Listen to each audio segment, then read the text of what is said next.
The last time I was here in Puerto Rico was over 10 years ago. To a Latina, it's an unsettling place, steeped in contradiction. An island that's deeply rooted in its Latin American identity. But still a U.S. colony, closely tethered to the mainland. The economic crisis that's plaguing the U.S. has hit this island even harder. There's a staggering 16.5% unemployment rate. With the government in debt, Puerto Rico's pro-statehood governor, Luis Fortuño, has announced thousands of layoffs in the public sector, along with deep cuts in services. I've come to San Juan to hear the stories of a Caribbean island facing an uncertain future. Carlos Garcia is the head of the Development Bank of Puerto Rico and is driving forward the island's austerity agenda. It was necessary because we had no other options. We basically would have lost our credit. That would have meant that unemployment in Puerto Rico will have soared to over 25%. That will mean that another 120,000 people will have lost their job.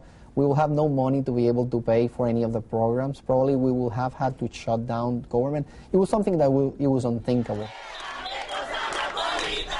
But the Puerto Riqueños pushed back.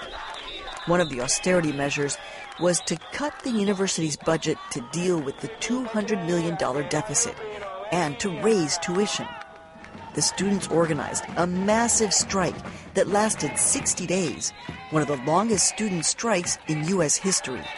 Are there opportunities for people my age? There are not, except college, except graduating from college and continuing studies and becoming a professional in whichever area you study. Those are the only opportunities. And we are seeing that they are being taken away by the government. So that's what we're fighting for the little opportunities we still have. On this day, the students won their concessions. The gates were finally open, a time to celebrate. But the reality is that many of these young people, the best and the brightest of Puerto Rico, will most likely leave the island in search of jobs on the U.S. mainland. For those who don't go to college, there are even fewer opportunities. Las Monjas is a neighborhood that is embedded in poverty. And this is where I meet Hector, a shy 19-year-old who is working at Un Punto, a drug point. His job is to set the table, poner la mesa. It means cutting cocaine. He graduated high school with a technical degree in refrigeration. It was the spring of the massive layoffs, and no one was hiring, except for a friend. My friend told me, it's not good, it's nothing, something good, it's illegal, but I can help you out a little. So I started working there, and I got used to it, got used to how much money I was winning, getting, and the things, I don't have to study, I don't have to do this, that, it's just work.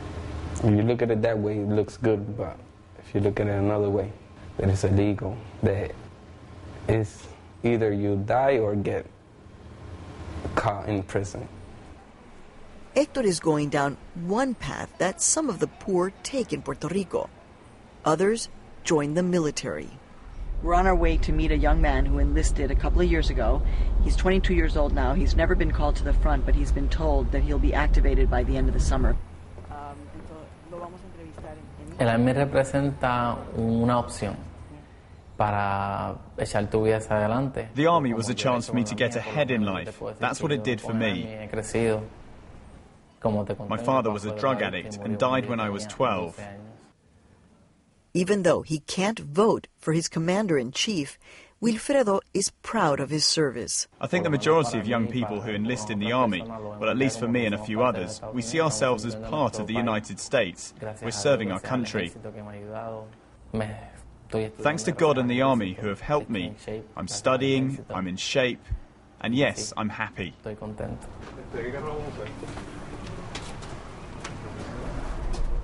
My journey in Puerto Rico ends in a salsa class being taught by a resourceful young man, Rafa Cancel.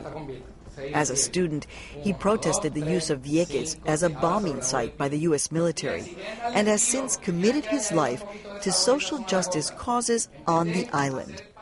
Now he's a lawyer who supports his work by teaching salsa. You're an environmental lawyer.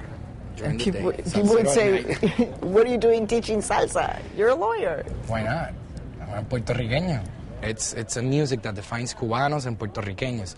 And of course they're making a statement. But I call it a proyecto, a project. So this is Project Cambio en Clave. Cambio means change, and en clave means on key. Project Change on Key. So the change is for social change, because what I'm doing here is social change. So I love it, I love it. So as long as I can walk, I'll be dancing. And why not indeed?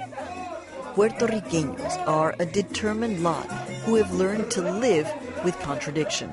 Some, like Rafa Cancel, want independence, and others, like the governor, want to see the island become the 51st state. Neither is likely to happen anytime soon, but these U.S. citizens continue to find ways to survive, even in hard times, and sometimes to even revel in their dance between two worlds.